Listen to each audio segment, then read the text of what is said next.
திரு கமல்ஹாசன் அவர்கள் ரொம்ப பரந்த மனப்பாரு. இன்னைக்கு வந்து இந்தியாவில் இல்லாத அல்லது அருகி கொண்டிருக்கிற ஒரு மிக முக்கியமான ஒரு விஷயம் இந்த சகோதரத்துவ உணர்வு என்பது. ஏன்னா இந்த சகோதரத்துவ உணர்வே இங்கே இல்லாமல் அடிச்சுட்டே இருக்காங்க. அதை வந்து ஒரு அரசியல் திட்டமாக இன்றைக்கு செயல்படுத்தி கொண்டிருக்கிறார்கள். மக்களை கூறுபடுத்துவது, மக்களை பிளவுபடுத்துவது, இனத்தின் அடிப்படையில், மொழியின் அடிப்படையில், மதத்தின் அடிப்படையில் தொடர்ச்சியாக மக்களை கூறுபடுத்துவதையே வந்து ஒரு அரசியல் திட்டமாக வைத்துக்கொண்டு அதில் அரசியல் ஆதாயம் தேடிக்கொண்டிருப்பவர்கள் இந்த சகோதரத்துவத்துக்கு நேர் எதிராக இருக்கிறார்கள். அப்படி இருக்கிற ஒரு சூழல்ல திரு கமல்ஹாசன் அவர்கள் அந்த சகோதரத்துவ உணர்வை வெளிப்படுத்தும் விதமாக அவர் பேசுகிறது என்பது ரொம்ப வரவேற்கத்தக்க, பாராட்டத்தக்க ஒன்று. அந்த உணர்வின் அடிப்படையில் தான் அவர் அதை சொல்கிறார். அது வந்து ஒரு பொலிட்டிக்கல் ஸ்டேட்மெண்ட் கிடையாது, ஒரு எமோஷனலாக ஒரு சகோதரத்துவ உணர்வை வெளிப்படுத்தக்கூடிய ஒன்று.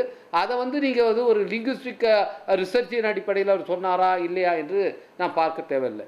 ஆனால் இதற்கு பின்னால ஒரு நீண்ட ஒரு ஆராய்ச்சி இருக்கிறது, மொழியியல் ஆராய்ச்சி இருக்கிறது.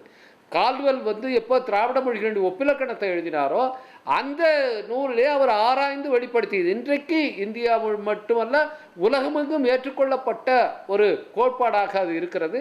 அப்போ திராவிட மொழி குடும்பம், அந்த திராவிட மொழி குடும்பத்தில் தமிழ், கன்னடம், மலையாளம், துளு இது எல்லாமே வந்து தெலுங்கு இது எல்லாம் ஒன்றா இருக்குது.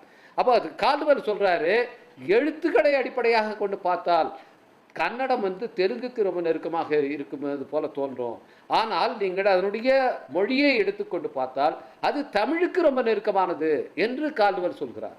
அது மட்டுமல்ல, இது வந்து நீங்கள் இங்கே இருக்கிற இந்த ரெண்டு அந்த கன்னடம், இந்த கர்நாடகம் என்கிற சொல்ல சமஸ்கிருதத்தில் வந்ததுன்னு நிறைய ஆர்கியூ பண்ணிக்கிட்டு இருந்தாங்க. அப்படி வரல. கர்நாடகா அந்த மூணா பிரித்து தமிழ்ல இருந்து தான் இந்த சொல் வந்திருக்கிறது என்பதை வந்து அவர் மொழியியல் ரீதியாக ப்ரூவ் பண்ணியிருக்கிறார். எனவே அந்த அளவுக்கு ரொம்ப க்ளோஸ் பாண்டிங் உள்ளது.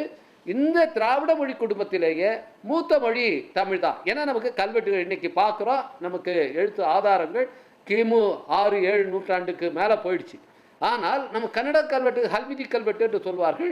ஹல்மிதியில தான் முதல்ல கிபி 5ஆம் நூற்றாண்டில் தான் கன்னடத்தில் எழுதப்பட்ட கல்வெட்டு அங்கே கிடைச்சிருக்கு. இதை சொன்னவர் வந்து யாரும் அது ஒரு பொலிட்டீஷியனோ இது மாதிரியான திரைத்துறை சார்ந்தவர்களும் கிடையாது. கல்வெட்டியல் அறிஞராக உலக புகழ் பெற்ற KV ரமேஷ் கர்நாடகத்தை சேர்ந்தவர்.